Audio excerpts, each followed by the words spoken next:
Welcome people, now so we're there again. Just like and share and subscribe. We jump right in the news. St. Mary, Jamaica. The police have charged 5 individuals in connection with the murder of a St. Andrew businessman, Roger Chang.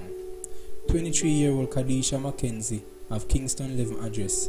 60-year-old mechanic Cebert Duggan of Enfield, St. Mary, and 3 teenagers, 2 16-year-old and a 17-year-old, all from Enfield, St. Mary.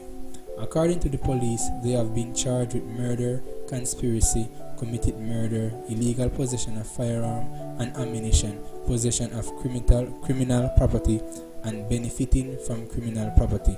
The lawman said McKenzie and one of the 16-year-old boys were also charged with simple larceny and unauthorized access to computer data. Chan's body was found alongside the shoreline in Dover, St. Mary on Sunday, March 15 with several stab wounds. Well people, find out I really are going on still, so we like this news. Anyway, like and share and subscribe. Peace, I'm out.